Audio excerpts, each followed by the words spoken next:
say Dell. Mm-hmm. I have that confidence in Dell.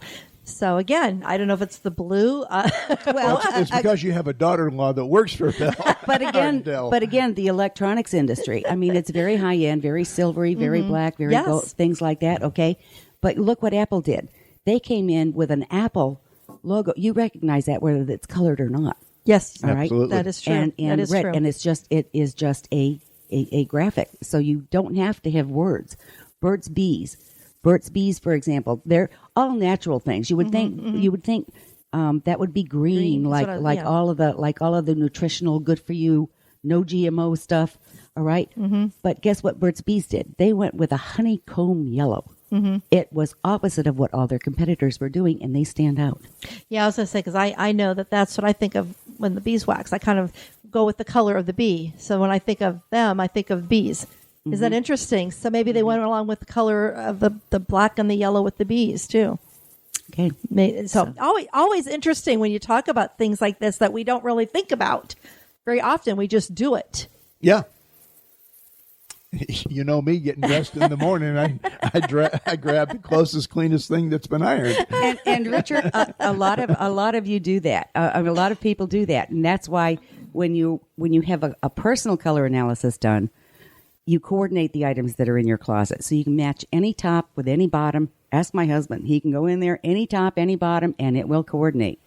I don't have to worry about what he's putting on. Does it match? So you coordinate that wardrobe so you have the things that don't look good on you, have been donated to your favorite charity, and they're not taking up space in your closet. So you're trying to tell me I need to go get a new wardrobe? No, I'm just telling you how simple it can be. Yeah. I mean, instead of going into overwhelm. He teases me when I get on that kick of doing my spring or my fall cleaning, and I go into the closets. I put all the colors together for him, and this is just so silly. This isn't going to stay this way. I says, well, it should. But again, so that he goes in there. He loves his blues. He loves, he has a couple shirts that I think everything you have has blue or green in it. I don't know if that's good or not, but I mean, I'm thinking about almost everything you have. Most everything I do has blue in it or something like that.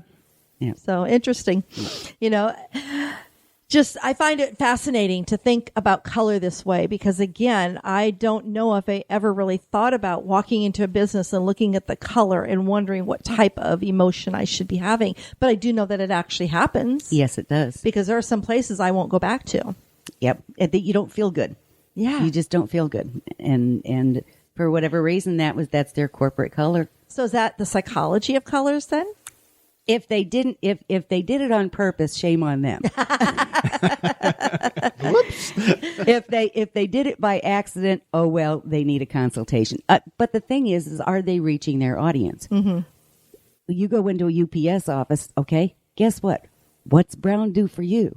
Those brown and gold, okay? Brown is kind of everybody. They're down to earth, and the gold is a little bit of luxury. I mean, a little bit of I'm there for everybody. A little bit of, but I'm a little upper class. I'm a little bit better being gold versus yellow. Yeah, think of FedEx then. They're blue and orange, right? FedEx? Yes. Okay, yes. So what's the difference between them and UPS? Again. Interesting.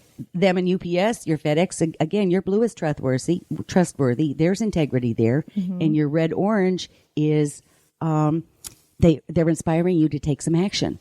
They want to catch your eye, but they want you to take some action. They want you to get excited with them. That is fascinating. I don't know. I love it. Yeah.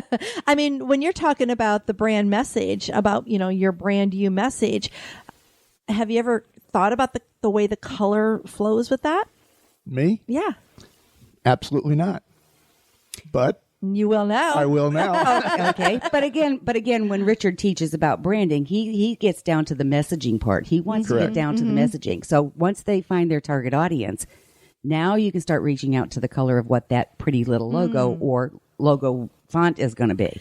All right. When you look at color tools, when I started 30 years ago, it was geared mainly towards the Mary Kay, the pink ladies, the women. Mm-hmm. But as my studies have evolved and the courses I've taken, we have gone into business branding, graphics, and things like that. Now, I don't profess to be a graphic designer at all, but I do know what colors that I want. Okay? And you're very good at that when you lay things out, like on your website or on your flyers and such. Because I would say that, I mean, I'm the first one to say I am not a graphic designer either. I love more on the words. I'm more of a wordsmith, where I'm and a writer. And we were discussing this the other day. We were actually doing a layout on a flyer, and I was just stumped. And I know it was our PowerPoint slide where I was changing, and I was just kind of, and he kept saying that color doesn't look there. It's just going to stay there, But it didn't appeal to him. I'm thinking it's obviously bothering him, so we better change that color. Because I giggle about that because I'm thinking about what we're discussing now. I have to start thinking more. Align when I'm putting not only the layout of something, but the color as well. And what would you say is that you said in a logo, no more than 3 colors? 3. So what about on a flyer or on a website or? Again, on your printed materials, the easiest thing to read is black print on a white background. Okay. All right. I agree. You can use colors as bold, as highlight, as a headline. That would be fine. But don't clutter it up with a lot of other colors because your message is going to get lost. Your brain isn't going to know what to focus on first. How about adding different color font to stand out within maybe on a landing page or something? I see that. Have you seen those long landing pages? They have the big, bold red letters, and they'll go down and maybe have, some different colors, maybe something in gold. They should be pretty consistent. If they're doing a long landing page, they should be pretty consistent with their message. Okay, on our Women's Prosperity Network emails. I mean, register now, register and register now. I mean, it may tell you 3 times in that email, but it's always the same color. So you can, your eye can look at it and you know what it says. Okay. So don't change those colors up then. That's very good to know. Very interesting. That is, I find that very interesting. So does this color, Richard, a lesson? I'm going to call it a color lesson. Absolutely. So, no, what does it, what does it say to you about Charli was very kind when she was describing our logo, but what did you decide to do with our logo to make it even pop better? We took the basic rounded square and we made it look like a computer key, so that your computer key, if you look at it really close, you can see a little bevel in the top and where it kind of washes down the side. So it looks like a keyboard key. Mm-hmm. Okay. Yeah, we changed that up when we decided to be more focused on our social media messaging and everything because we felt everybody's at the keyboard. Right. And I know we had asked one of our graphic designers to change it. He loved our logo. He said there's no reason to change it. So we had to find another designer to do it, to work with us because we knew what our vision was. We weren't going to change the colors or anything like that. We were just going to add a little rainbow effect on the line underneath our WCN.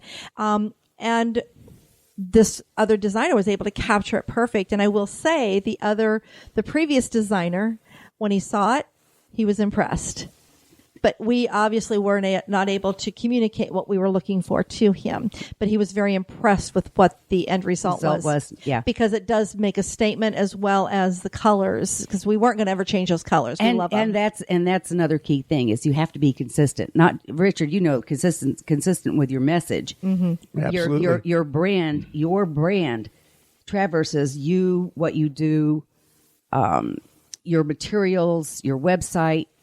It's everything, but you have to, and on your social media, and you teach this, that you have to be consistent through all of your media, all of your presses, all of your releases. No, absolutely. Once you establish that message, your brand message, it's got to be absolutely consistent across all platforms. Now, like we were saying earlier, you can have a long version, a short version, a 3-word version, or whatever it is, but the message cannot change. Exactly. Well, that's a good question then, because I know there have been instances in larger companies and smaller companies. Like I said, we made a transition in our business and we took our existing logo from our web development company into our social media management, our social media company, and we kept the same colors, but we wanted to make it a little change.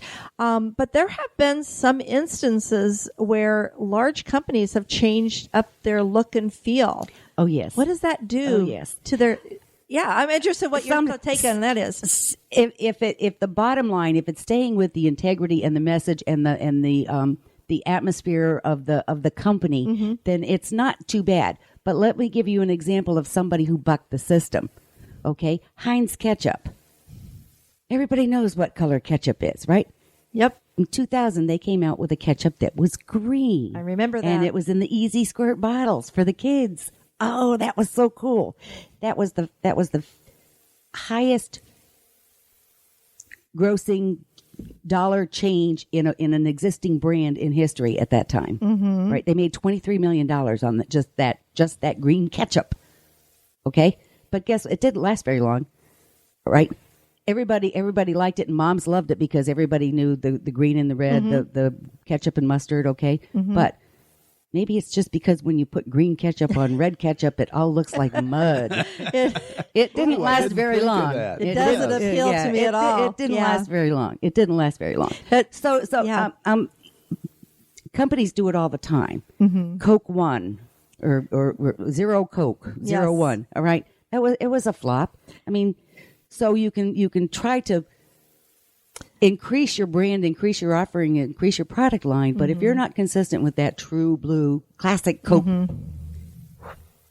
it's not going to work. Well, didn't Starbucks do some switching on a logo a few years ago? I think it was the Christmas colors, or it could be. Yeah, there was something that they had flopped. They tried to do that too. So what I'm hearing, you've used the word quite a bit today, consistency, but also you want to build that confidence to and be appealing to those that you want to attract. So yes, things are always changing, but we have to be very conscious of what that change might do for our audience. We may lose them.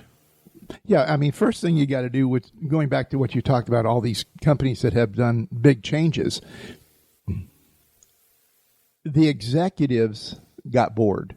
Their marketing department got them bored and thinking a change needed to occur. But what was happening, they were all in the C-suite area, and nobody was talking to the person shoveling out their card at the purchase end of what was happening. They weren't talking to the consumer either. That's right. That's where I'm going. Right. Yes. Wasn't doing the market research. In other words, they thought it was time for a change, because we do get bored with things, and I myself feel that way sometimes. I try to change up my messaging, but you know what? If you switch it so fast and you're doing it for yourself, you're not thinking about your audience or your consumer, it can backfire fast.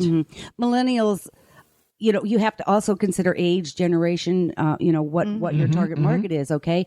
And now we're seeing the millennials come really into some significant buying power, and they like bright colors because they like things that go fast. Yes. They want to see fast. They want to see it. Exactly. So, but if you, again, we talk about color, combining colors, too much blue and yellow and everything. Best Buy pulled it off, but in most cases it reminds you of kids, the toddlers, the Fisher Price toys. What are some colors you should not mix together? I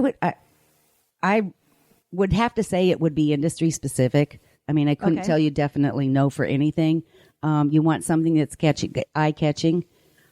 People do business cards, black with white print, or a dark or a print background with white writing on it. That's a no-no. That's a no-no. Black print, white background, or light background. Too many times people take pictures, or they've got scanning software. I use CardCam, and that white print on a background doesn't scan very well. It's the business card is useless to me. That's very interesting. Yeah, but no, you're absolutely right. I see things. Sometimes I'm thinking, what were they thinking? Really? You look at that and you come up with these things, and, don't know where they found them. Must be somewhere else around the world where it's acceptable. But, some of them go really weird on putting that together. Now, we could go really weird if we were really trying to be dominant and break some ground. I could understand that. You're trying to push into a new area of your business. On that, I could see that, because you want the controversy, the mental confusion, because you're trying to set the tone of how you're trying to put it all together. But for the most part, nah. If you're expanding a product line, again, you may have a different icon or something for that product line, but you will still have keep your colors the same, at least in the initial stages. Office Depot and Office Max, they combined, but